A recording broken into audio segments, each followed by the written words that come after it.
Welcome into Forte Catholic. I am Taylor Schroll, and today looks a little different because this is not my studio. There is not red and black behind me. There is a window and a priest next to me. Yes. I am here next to you. You are. I'm in Pittsburgh. This is pre-recorded from my trip to Pittsburgh to celebrate this guy's 5th anniversary. And we had to do one thing of work to make everything else make sense. Otherwise, it would just be friendship, and that would be awkward. Yeah, no. So, inefficient use of time. So we hope that you enjoyed today's episode. We had an absolute blast. We just finished recording it because we can do that because technology. If you do enjoy today's episode, please hit subscribe, whether you are watching on YouTube or wherever you listen to podcasts. And if you're doing one of those, you could always subscribe on the other because that's what love is. Enjoy.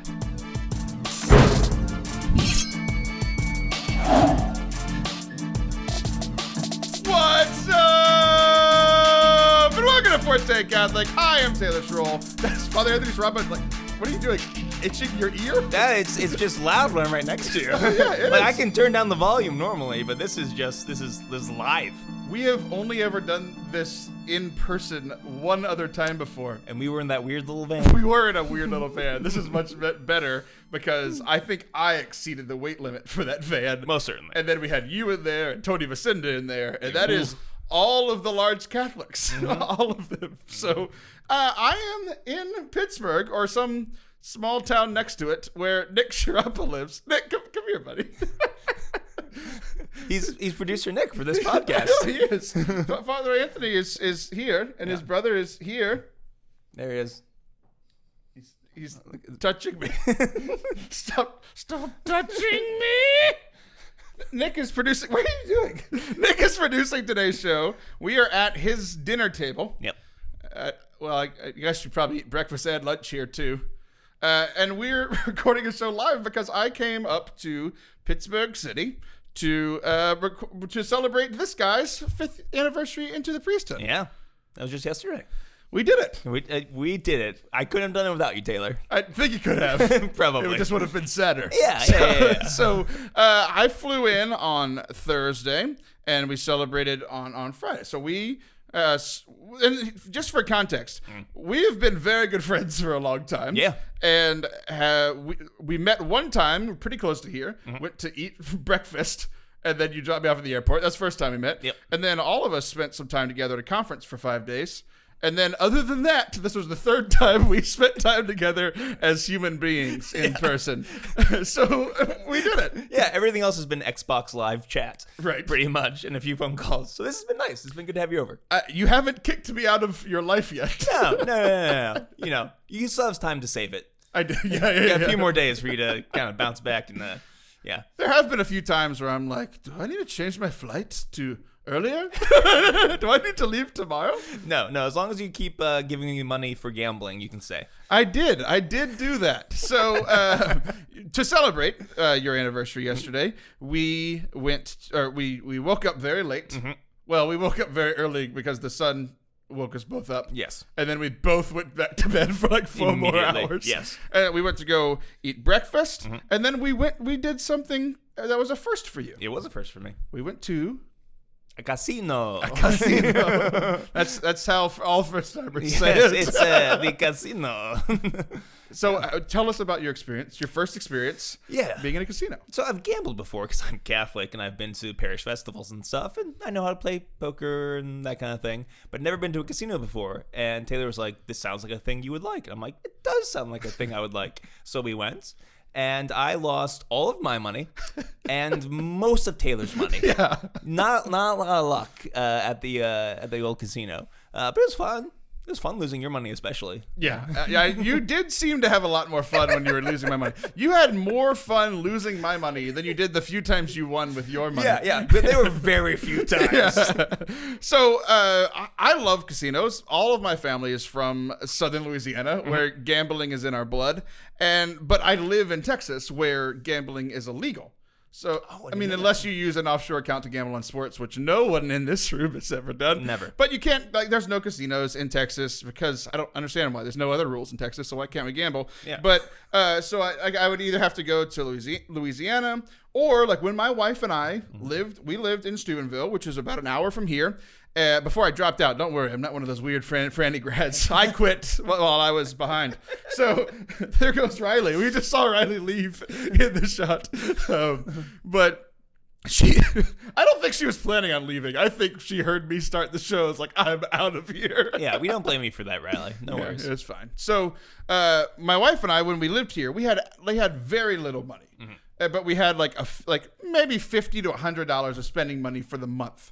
So most of the time we just go out to eat. We get fast food once a week or a nice meal every other week. Yeah. Or some months like we'd go to the casino, we'd bring our $100 and either, if we lost that $100, that was our $100 of spending money for the month, fun money for the month. So my wife and I have spent a lot of time at the casino that we went to yesterday because it was only 45 minutes from where we lived. Yeah. And my wife loves roulette. That's her favorite game. And I usually lose all of my money and she wins it all, which is weird because, like, we share money. Right, yeah. So when when I'm winning and she's losing, I'm calculating. I'm like, actually, we're just evening out. Yeah. She's so excited. I'm like, it's fine. We're breaking even. That's fine. But I've never run at roulette.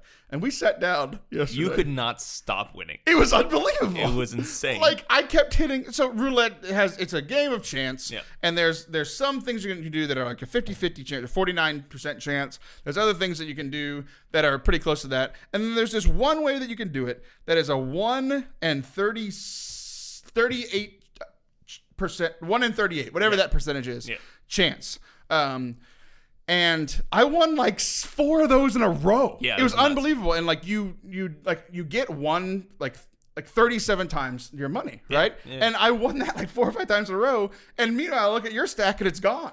So I just start giving you the money that I've won. I lose it. It's one of those weird things. I felt like guilty about losing money, but also like it's not really my fault because there's no skill involved in this. Right. It was a weird place to be. Right. But yeah, that's what happened. So, gambling as Catholics, you mentioned at the beginning that it was like, oh, this is a thing that we just do. Yeah. And I think a lot of Catholics don't because I think a lot of people think that a lot of people have been scandalized through the first, 10 minutes of the show. I'm not at my home, so I didn't start a timer. So, we're just going to go and keep talking until I'm done with what I want to say. It's going to be a long show. Yeah.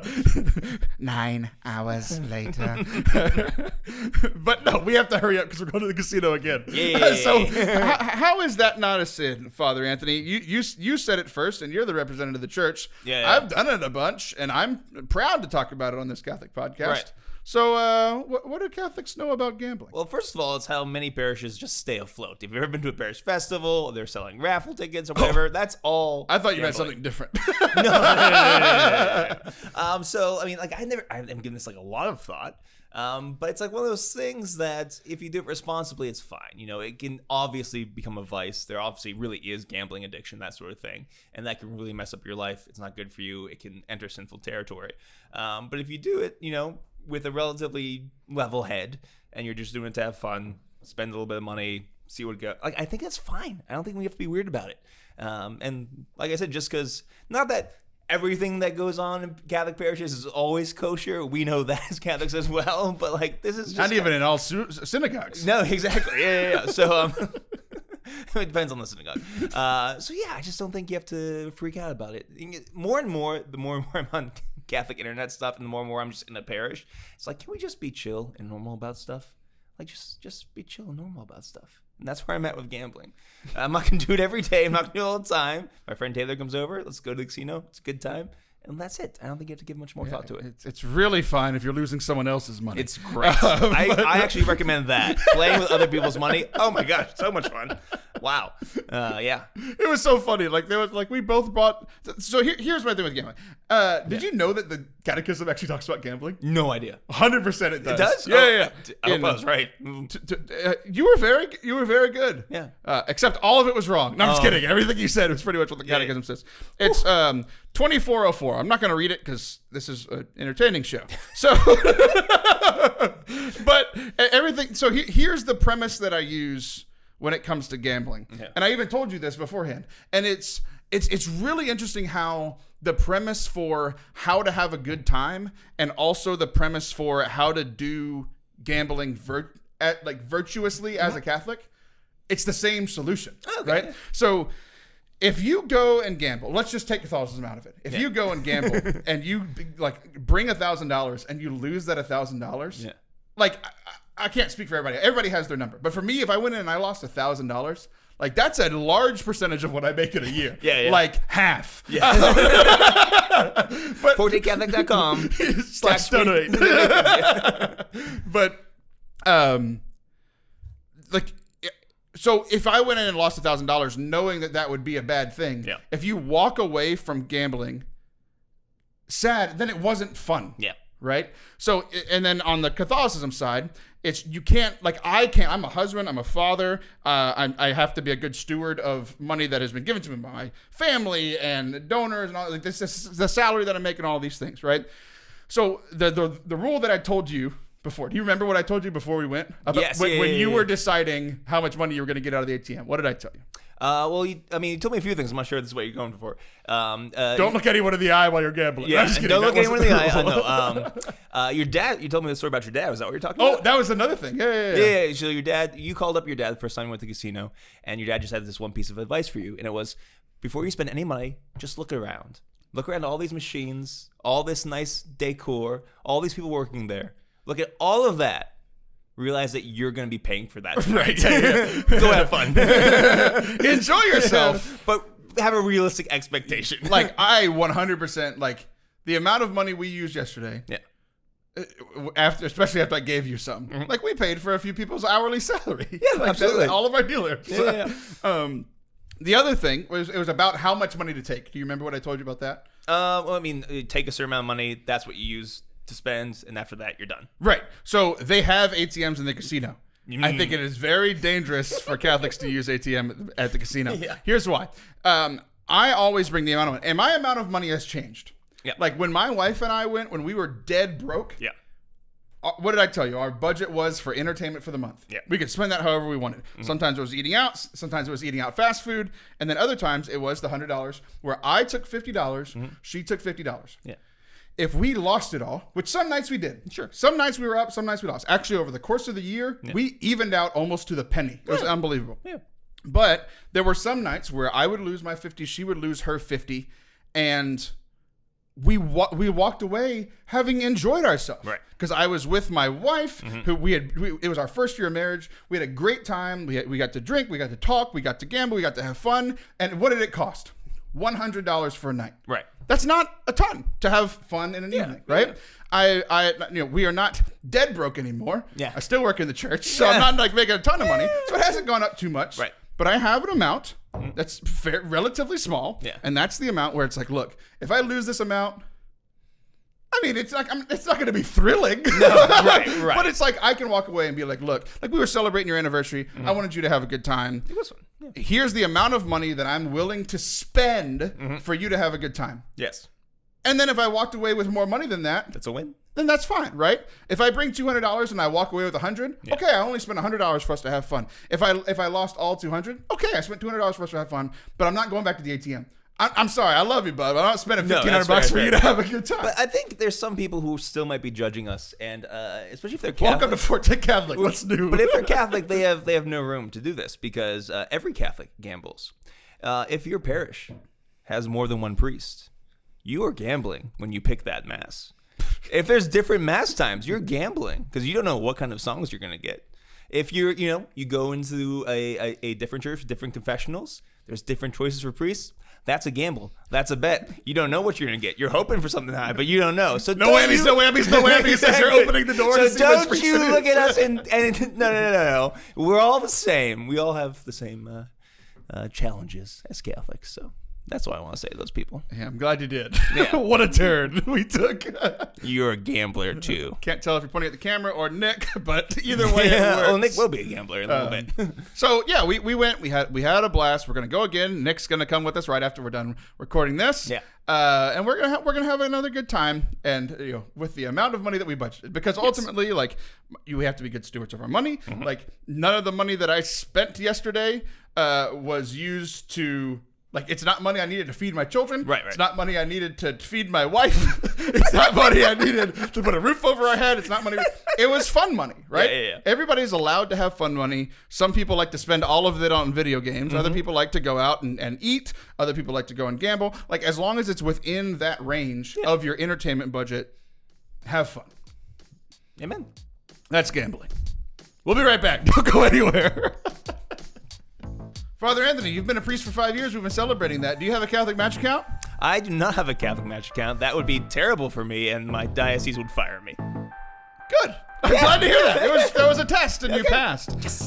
But for anyone who is not currently a priest, or in a marriage, or I guess probably in a serious relationship, would we draw the line at minor relationship? Yeah, okay. Either get serious or get Catholic Match with their relationship. Yeah, 100%. I've been telling people for a while, like, I know people who got married for Catholic Match, like a month ago, probably about a month and a half ago now. Like, two of my friends that I've known for years, and they didn't know that I knew both of them, met on Catholic Match, came to my house, had their first date, and now they are dating and very happy. I check in on them every now and then just to make sure I could keep saying that story on the commercials. So far, so good, But as of the recording date, they are still very happy together. So if you are not currently a man of the cloth, what is it? CatholicMatch.com/Forte. You can sign up for a free account, and if you use that URL, promo code. URL. If you use that, CatholicMatch.com/Forte, everybody in this month and last month, I did those backwards with my hands. It was confusing to me. CatholicMatch.com/Forte, you'll be entered into a drawing for a free premium account where all the hot people are. That's not what that means. But It might mean what that means. I mean, maybe. Who knows? Don't risk it. Don't risk it. Sign up today, CatholicMatch.com/Forte. That was really funny. A premium account where a lot of hot people are. That made me laugh. Welcome back to Forte Catholic. I am Taylor Stroll, and Nick just had a seizure from me welcoming you all back to the show, only proving that Nick Sciarappa is not a listener of this podcast. He did just say that he's enjoying listening to it live. Yeah, he so did. That's a compliment. Yeah. We're gonna go through something, and I have it here on my phone, and this is. Because, you're one of my best friends, and we already talked about earlier that I'd never see you in person, which is probably why it works. And, but my best friend growing up, so like we were best friends in high school all the way through. He posted something, and then I asked him if we could talk about it on the show, because I think it's one of the funnier things. And it's going to be one of those things that it will bring back a lot of memories for people in our age bracket. Right. Because it's all about the beginning of texting. So I already foresee the people, like the response to this segment. There's going to be a lot of people our age that are like, I remember I did something similar to this, or you weren't as crazy as my friends. Right. I'm going to remember. I already know that I'm going to get some older people, like real old people, like Liv, listening to it and being like, I got texting when I was 42. That was a really good Liv impersonation. I thought she was sitting next to me for a second. And she's here. Hey. We just open the window and she walks in. Yeah, we would kick her out, though. She's not allowed in here. There's also going to be... did you say she's not allowed here? That's what I said. Oh, cool. Awesome. Well, Never, Liv. Never. She doesn't listen to the show either, No. so it doesn't really matter. But then there's also going to be young people who are like, wait, there were phones that didn't text? You're going to learn today, kids. You're going to learn. So this is my best friend named Jacob. I believe he told me he was like 16 or 17 years old at the time of this. It is a document that I'm reading off my phone entitled Birthday Wishes. Wishes is all capitalized. Oh, yeah, it is. Yeah, okay. Hello, Mother, and good morning. I've broken Anthony. We haven't even gotten started yet. I don't think I've ever said those words. I've said, like, good morning, Mom, but hello, Mother, and good morning. Hello, Mother, and good morning. She would immediately distrust everything I'm about to say if I started a conversation like that. Well, you'll see. Okay. I kind of want to do this in, like, my bad British accent. Hello, Mother, and good morning. I have a proposition for you today. Did I mention you look beautiful today? really laying it on thick here. I know. Like, you just, as a parent, you know, like, Yeah. they're about to ask for something they're not going to get. Yeah. Well, anyways, as my birthday approaches, I think it would be a great birthday for me and others if I received text messaging. Do you remember a time in your life when you didn't have text messaging? Yeah. Because you would have to, like, there weren't like plans for like unlimited text. Like, it was pay for like the letter or whatever. This was a big deal. You did not send texts. Right. So I remember I didn't get my own phone until I was 18, senior year. Mm-hmm. But like my parents and I shared a phone. They didn't know how to use it, so it was pretty much fine for a while. But I had to like ask to use it and all this kind of stuff. It was mostly just the device to like get me home on time, right, by my curfew, which was 7 p.m. But I remember the first texting plan I got was 200 text messages per month. Yeah. How many you send a day now, buddy? Like a million. I had your phone yesterday because you were driving and I was going through Spotify. You had 17 unread text messages. Like, that is a good percentage of what my entire month would have been back in the day. So I had 200 text messages. And you know how like now, and I'm going to use this moment to teach the youngins in the group. You know how like people my age, when you like, if I send you a long text message, or your parents send you a long text message, and you're like, "Hey, honey, when are you going to be home? I thought you were going to be home about an hour ago.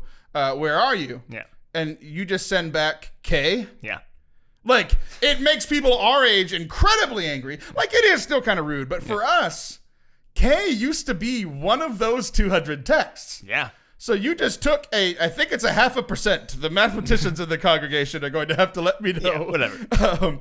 But like, that's a large portion of the text that I had for the entire month. So like, there were times where like my girlfriend, my junior year, we would like, she would try, she was rich. So she had like 400 texts a month. I only had Digger 200. Taylor. All right.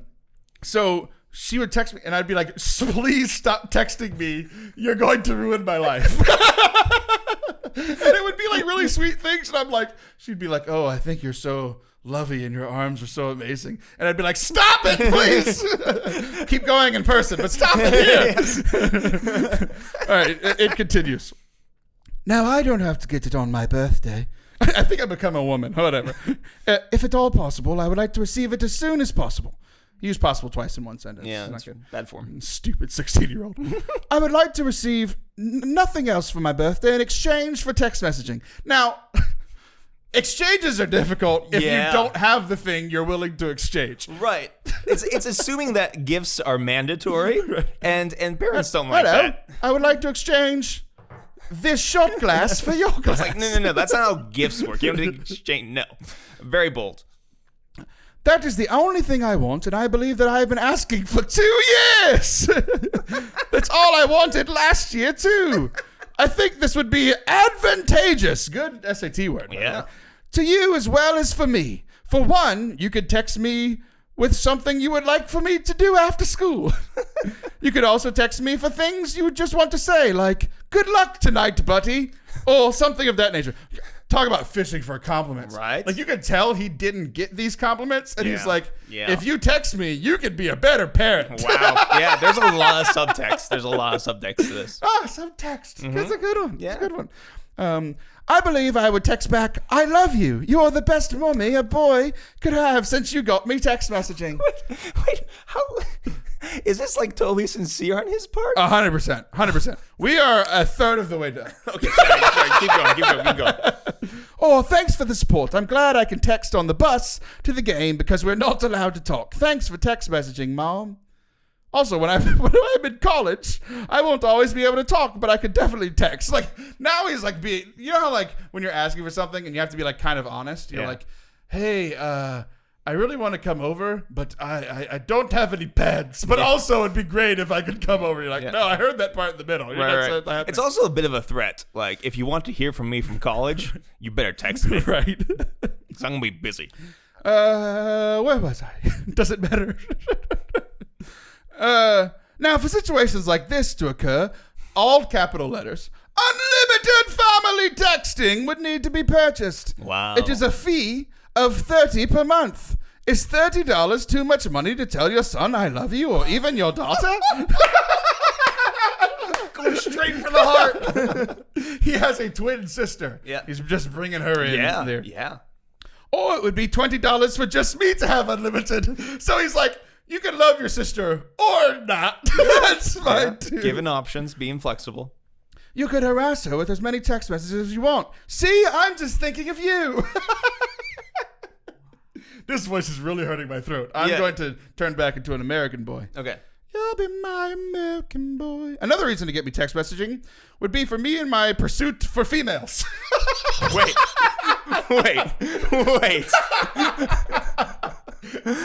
Not of, for females. Like it's in favor he's doing. I'm gonna get me some females. To the female you're gonna get arrested. That's amazing. That's literally what it says. You have no idea how many times girls have told me to just text them in the past month or year alone. Or yet alone year. I know you would say, just call them. Texting ladies into calling. Texting leads into calling. There we go. It's how you get from point A to point C in today's society. Going from first to third real quick. Point C, buddy? I don't know. In fact, the entire American culture has transformed into a nation that texts. Wow, he's going like sociology. Yeah, exactly. Yeah. Man, from all angles, he thought this through. He really did. Sort of. It is very convenient. Heck, even your husband text, as does my dad, Stephanie, Logan, and my best friends, Taylor and Michael. Wow, he's pulling you guys into this too. Yeah. Oh, she doesn't like me. That's a bad move, buddy. Yeah. Who are at college and can't always talk but can text. All of my other friends, and you know who else texts, all capitals, girls! Listen, Mom, if you want grandbabies one day, I need a text messaging plan. You give this hat to your old man. For the past 3 years, I've been dying inside. What a left turn. I've been dying inside because I don't have text messaging.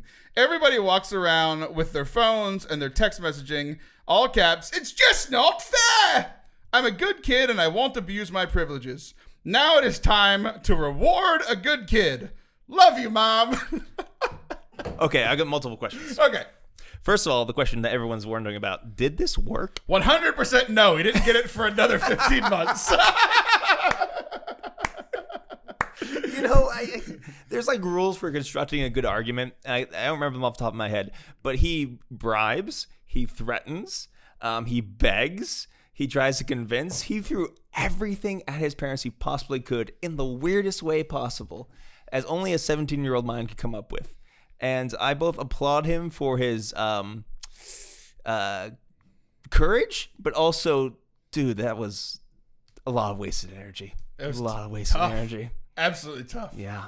And, all I could think of while reading this was one, just reliving the moment. Like, because I can just imagine, can I text? And also, I desperately want a woman to show me affection. And so that was on the one hand, that's what I thought. On the other hand was, I feel like every reaction you and I just did to this is how God reacts to every single one of my requests. Okay, explain. This is interesting.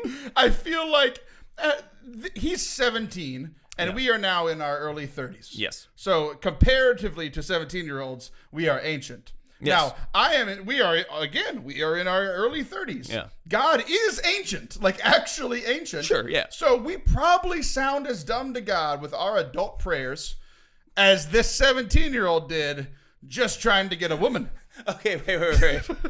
I understand the comparison, but this is something that I counsel a lot of people on, because sometimes they worry about that. They worry that God will respond to them the same way their parents did. And depending on the parent and the situation, that can be really bad. So, like, keep a couple things in mind. That over and over again in Scripture, God tells us, keep asking. He is not annoyed by this. And yes, are we tiny little fish comparison to him? Yeah, sure. But he doesn't care about that. So he wants to hear us ask. He wants only to I can see this. The two brothers both just did this at the same time. Yeah, So I've been communicating with Nick the entire time just through Italian hand gestures. So that's just kind of how it works. I need to steal second base. Yeah, exactly. So I think it's important to keep in mind. Also, but I think a good spiritual lesson to learn from this is that you don't have to bribe God. It can feel like you have to, or make deals with God. No. One thing you have to grow in prayer, and this takes time for sure, and still something that everyone works on, is to ask and then trust that either God will give you the thing or he has something better in store for you. And let's be real honest, you might not understand what that better thing in store is from you, even in this life, right? It might be when we're in eternity, and God's like, no, this is why I brought you this, or gave you this, or let you suffer this, right? But I always tell people, just pray confidently. And there was not a lot of confidence in that letter. I think it dripped in confidence. Well, different kinds of confidence, right? If you were like confident, hello, mother. Like if that isn't confidence, I don't know what is. Right. But sometimes, Jesus always says, don't babble like the pagans. That's a little bit of babbling on his part. 100% of babbling. Right. Well, he is Protestant. Yeah, right. Yeah. No one's perfect. Okay.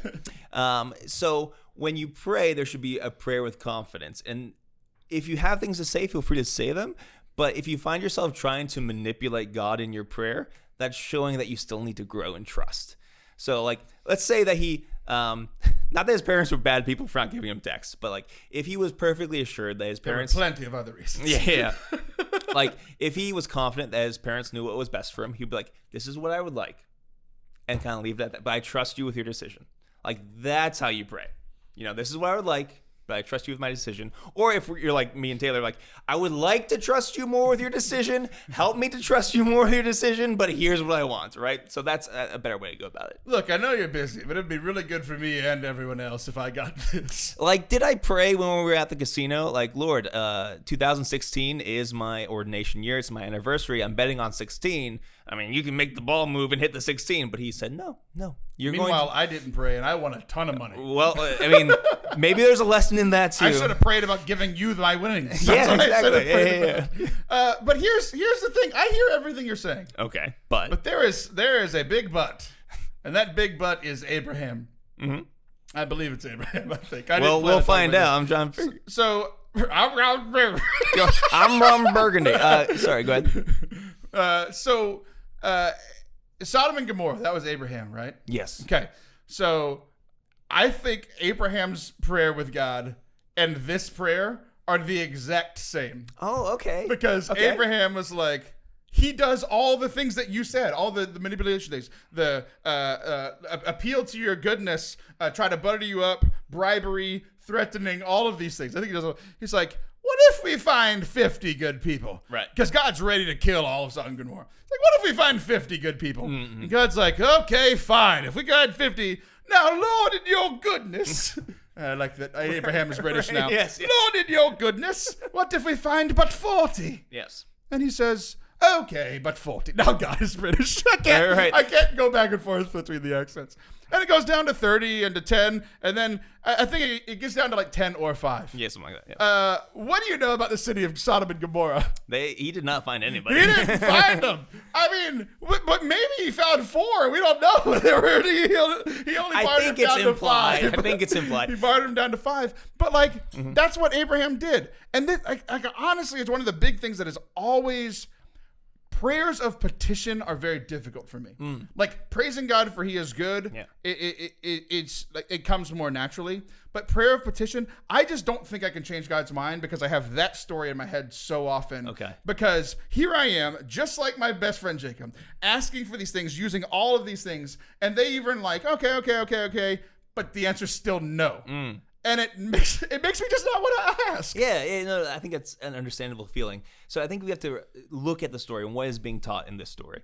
And Abraham, the whole story of Abraham is he is learning who God is throughout his entire life. And in very difficult and intense ways, right? With his son, with him leaving. Yeah, because he lived in tents. Yeah. Also that, intense, like camping. But, okay, so I critiqued that letter as a form of prayer. But it's always better to pray badly than not to pray, right? So even if you don't have prayer down or you're nervous about I don't know how to pray, just go for it. The Lord will teach you over time. What the Lord is teaching Abraham is about his mercy and justice. It's yes, of course I'll be merciful, I'll be just, but this is what needs to happen. So I can understand being hesitant, you're not going to change God's mind, but what prayer petition does, if you keep doing long enough, is that slowly it will make your heart and your will more and more like God's. The more and more you communicate, the more and more you learn to ask for what is truly good for yourself. So you start off like a little kid, like I would like a bike. But as you grow in the spiritual life, you're like, I really want grace. I really want to help to forgive this person. And you get to more of the core things that genuinely make us happy. The reason why we hear about how all of Mary's prayers are answered and she gets whatever she wants is because her heart is so conformed to the will of God's that she's asking for the things that are already on God's heart. And that's a form of communion. That's a form of love and of union. That's what the prayer petition is supposed to bring us into, if that makes sense. Yeah, it does. So what you're saying is praying to God, you don't get what you ask for. But if you start your prayer, as Jacob did, and go to Mary and say, hello, mother, and good morning, and make your petition heard there, you have a chance of getting what you want. I mean, no, but okay, fine. I like that analogy, though. It is fun. All right, we'll be right back. Don't go anywhere. Father Anthony, I just recorded or uploaded my 200th video onto the Forte Catholic YouTube channel. So we have things like not only full-length episodes of this show, but we've also got music that I release periodically, like covers of worship songs if you want to pray that way, have it on in the background to scare your cat. Or there's like highlights from the show if you don't want to watch the full thing. There's also like I give talks. There's also a new thing that I'm starting like this week, and it's going to be like pop culture takes like in like 2 to 3 minutes. So like usually on things that people are talking about. So like the Disney show Loki, Star Wars The Bad Batch, all the things that people are watching. Just my review of them, how it connects to Catholicism, and then now I'm literally just keeping this going so that Father Anthony has to keep chugging this large thing of water. He's soaking wet at this point and has left. If you are not watching on YouTube, you are missing out on this. Subscribe today at youtube.com/Forte Catholic. I thought the ad was over, but Nick has just completed or taken over for his brother, who is now chugging this glass of water. You can only find this at youtube.com/Forte Catholic. So subscribe today if you like pop culture, if you like Catholicism, if you like entertainment, if you like comedy, and you want to have fun. Now back to the show.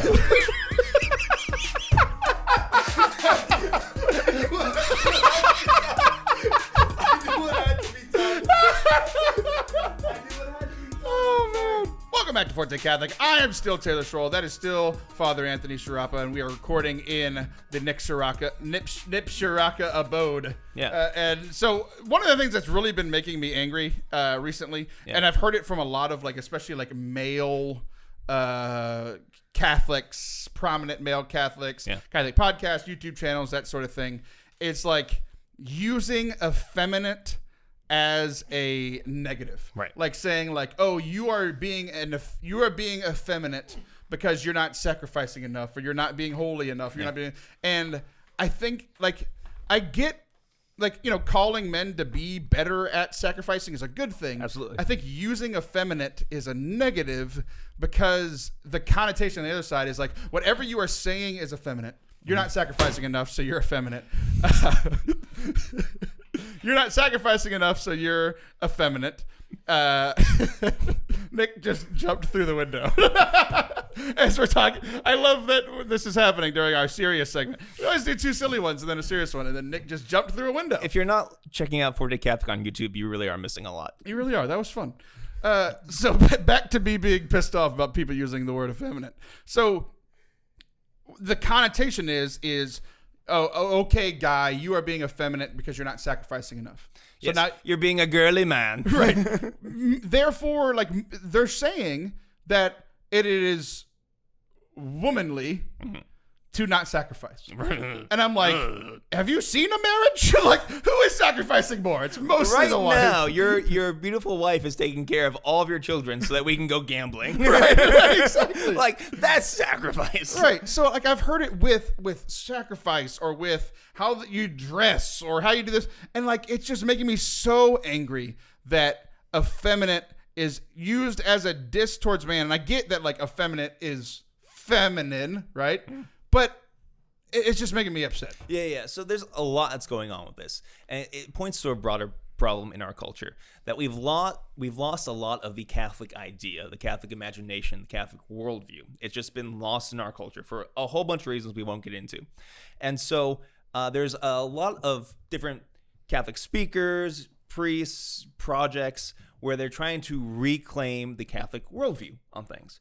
The problem with this is when you're so lost, you'll end up bringing ideas of the world into what you think is the Catholic worldview. So they take this kind of American machismo idea and like, this is what it means to be a man. To be a real man, you have to like climb mountains and do this sort of thing. And then women are not like that. But if you look at the whole like idea of Christian virtue, there is no Christian virtue that you would want a man to have and a woman not to have. Like strength, integrity, self-sacrifice. Both men and women need those things. And it will express itself in different ways because men and women are different. I mean, they're just different, right? And this is the problem with some of the language stuff as well, right?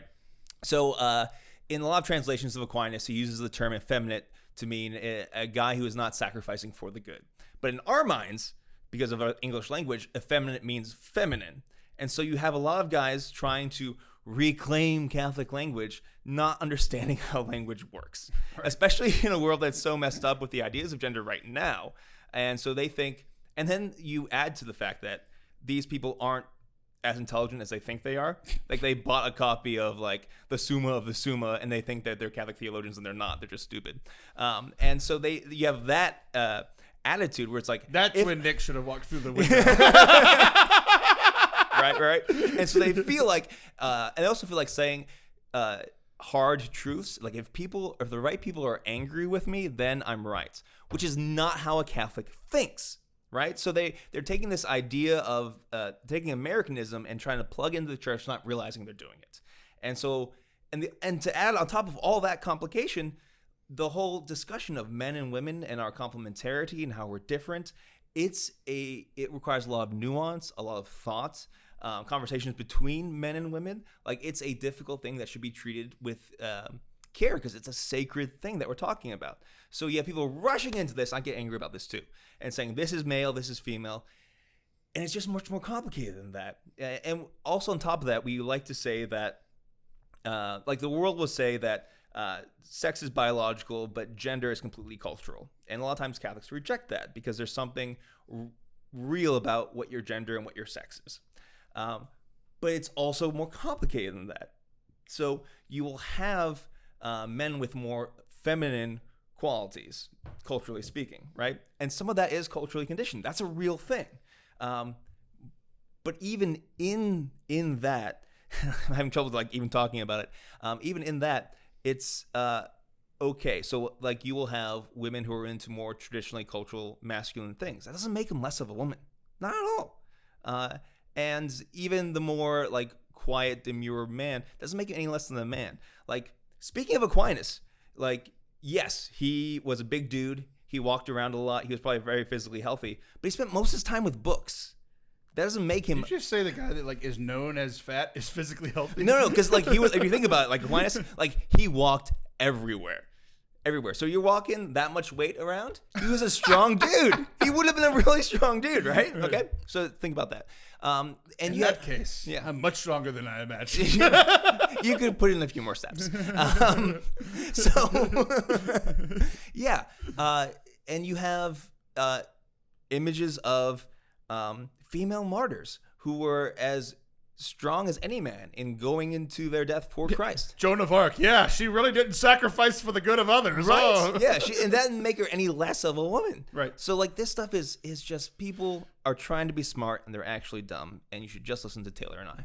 100%. Yeah. Or just him, because he talked the whole time. Yeah. So I was like, he's letting me keep going. How fun. But yeah, I mean, everything you said, we're agreeing that we found this frustrating, right? Sure. And because there has to be a balance somewhere, and it's usually when things get taken to the extreme, right? Where it's like there has to be strict gender roles on one side, and like you can have like, and we have all of us have all of the qualities, like you said, like the things that you want in a good man, you can want in a good woman, like virtue wise and those sorts of things, even like personality wise.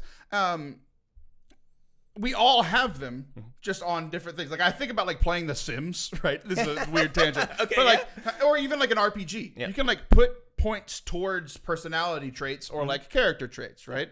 And we all have the same amount of traits, similar amount of traits, but you can put them on different things, and it doesn't matter if you're a man or a woman, right? And are there some typical ones? Like, yes, like we all know that, right? But I was thinking about it because it just so happened that I heard it a bunch like the last week, and then two of my friends married each other, and they came over about 6 weeks after their wedding. We got to talk to them just about marriage and all this kind of stuff. And that's one of the things I like asking is like, is there anything that surprised you, anything new? And then we always kind of end up talking about like how are y'all finding the balance of things that need to be done? Yeah, right. Yeah. Because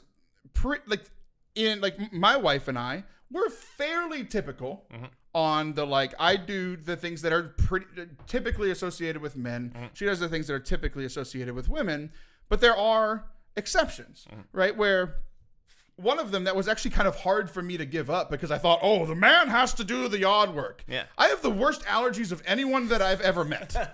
So I would do the sacrifice for my entire family and go mow the lawn and then be sick and grumpy for 3 days. Yeah. And so my wife was finally like, I'm just going to do this, which is a typically more manly thing. And it took me a minute to be like, oh, okay. Like that's fine. And thank you. Like, you know, but it was just this interesting dynamic of like men and women, especially like in marriage, you come together, there are things that need to be done. And there are some times where like where it flips and they're like the woman works and the dad stays at home, or, you know, like the guy loves cooking and cleaning and the wife does other things. And it's just like, whatever you need to do, like as I'm talking about now, like in couples, whatever needs to be done, as long as the two of you get it done and it's fairly balanced, then that's a healthy relationship, right? So yeah, I'm gonna stop talking now because I'm a good friend. Okay. Thank you, my good friend Taylor. Hello and good morning, my good friend Taylor. Good morning, mother. Yeah. So gender, who we are sexually, is a deep and essential part of who we are. But you also have to look at just the other person as a person as well, and not just paint everything through the lens of gender. Like, yes, it's very important. You can't forget about it. You can't ignore it. But for example, like when my parents got married, they both had jobs. My mom was the one who made them more money. So they wanted one parent to stay home. So that was my dad. So my dad was a stay-at-home dad. He did the cooking, the cleaning. He did the yard work. He did all this stuff, taking care of the house, taking care of us, taking us on field trips, all this stuff. And my mom was the one who worked. And that never struck me as weird because it was just home. And y'all turned out mostly okay. Mostly okay, you know. I'm a good priest. The bar's low for a good priest, but mostly okay. But I'm jumping over it, right. You know, Nick is a very healthy marriage. Brother Matthew is a great guy. So it's looking at people as individuals as well, and just not getting so hung up on what the culture, what you think you should be. Right? Because Catholics, we all want to be Catholic, and we have this idea of what Catholic means, and we put it in a box. But the beauty of the Catholic Church is that there is so much diversity. There are examples. You just look at the saints. You get all kinds of different personalities, and that's going to be true in our lives as well. So yeah. Yeah. One of the things that kept coming to me as I was thinking about it was, okay, what are the fruits of the Holy Spirit? Right? Like the things that the Bible is saying that are proof that the Holy Spirit is alive in your life. Love, joy, peace, patience, kindness, goodness, faithfulness, gentleness, and self-control. We could, if we wanted to, split those up into like these are kind of neutral. These are more like the typically manly. These are the more of the feminine. Yeah. And if we did that, we would be the stupid people you were talking about earlier. Because if you're not exemplifying all of those, or at least growing and exemplifying all of those, then the Holy Spirit isn't alive and at work in you. If you're only doing, these are the ones that are manly, but love, that's for women. It's so stupid, right? Yeah, exactly. Like peace, that's for women. Well, maybe that's why everyone's angry with you.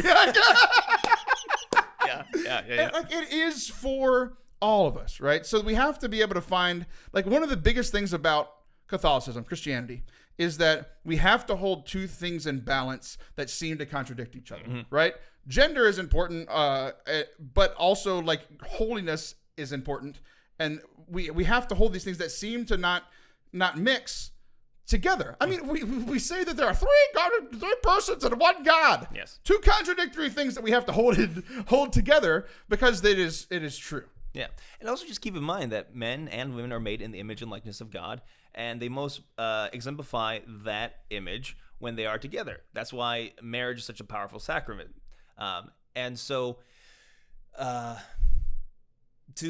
a lot of times there are Catholics who will treat, even if they don't say it, they will treat women, or on the opposite way, men, as less than in the image and likeness of God. And that's really unhealthy and just theologically and anthropologically inaccurate and bad. And Nick's giving the big thumbs down to that. Nick's reactions are making this so enjoyable. He agrees that it is bad, you know?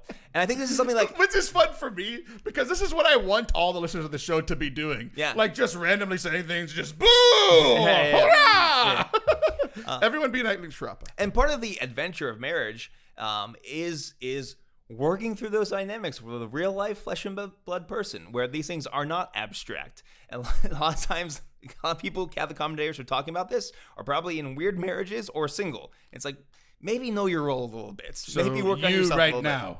Well, first of all, as a priest, I am above all of this. I look down on the chaos of the lay world, and I can judge it appropriately. You were listening to the point of this segment very well. But yeah, I mean, honestly, as a Catholic priest, I counsel men, women, couples, and you see this, and there is an advantage to seeing it a little bit from the outside.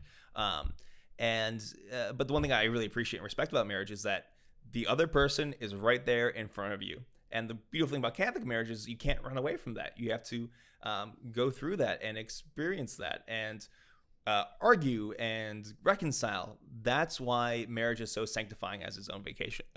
Vocation. I'm on a marriage vacation. Yeah, a little bit. So yeah, that's what makes it different. Yeah. So the solution for this, my proposed solution, is typically when people are using effeminate, it's for two reasons. One, you're a man that's not sacrificing, or you're a man that's not like whatever. I forget the second one was. We're wrapping. First one's good enough. Yeah. So if you like, just words matter. Like you were saying this earlier. Like language changes, and people are using Thomas Aquinas to like hammer this home and say you're effeminate. And it's like, oh well. Things are different. Like the word lit used to mean a fire 800 years ago. Yeah. And the word yeet is stupid and didn't exist until 4 years ago. Like language changes. So like I just think we need to be more specific. Like if somebody is like not sacrificing enough for their marriage. Like if Nick had a problem in his marriage and he like wasn't loving his wife enough. Yeah. He's too busy working on podcasts. Yeah. What if I walked up to Nick and just said, "You're being effeminate," because I'm telling him the hard truth and he needs to hear this? He's not going to, I know I wouldn't react well to that. Oh, you know who wouldn't react well to that? His wife. Right. I no, like for real. I would be like, screw you. If somebody called me effeminate for that. Yeah. But if somebody who knew me and cared about me said like, "Hey, I don't think you're showing your wife enough sacrificial love." Yeah. It might be hard to hear. Right. It's a lot easier to hear than you're being effeminate. Yeah. So like, or the perseverance was the other one. Yeah. It's like, "Oh, you're not persevering through this, so you're being effeminate." It's like, just say you need a little bit more perseverance. Yeah. Right. I just don't think we need to be using it as a derogatory term anymore, because I think it's just so offensive to the good and loving things that is a woman. Yeah, you can get to the same point you're trying to get at without muddying the message. Right. And like, so let go of that language. There's no reason to be attached to that kind of language when you're trying to get to the heart of the point. You're trying to share the truth in love. That's called being pastoral. That's why you have to be careful with what you say. Exactly. All right. Well, that's a show for today. We did it. We recorded in the Sciarappa home. We were attacked by Nicholas. Yes. We had a good old time. He's rejoining us. Everybody say hi, Nick. Oh, he's leaving from the window. Nick. Yeah. It's not technically breaking and entering. He's just being inefficient with where he's going. He's not breaking and exiting. Yeah. Where are you going? I'll be back next week. See ya.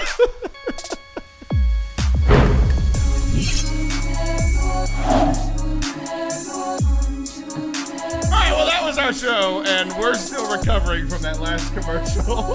So if you enjoyed today's show, make sure you hit the subscribe button. There's a share button. No matter where you're watching or listening, hit the share button, put it on social media, text it to a friend that you know will enjoy today's show, who needs some Catholic entertainment and some joy in their life. That's what we are here for, to share the joy of the gospel with you and your people. Subscribe today. Thanks for watching. And the water is gone.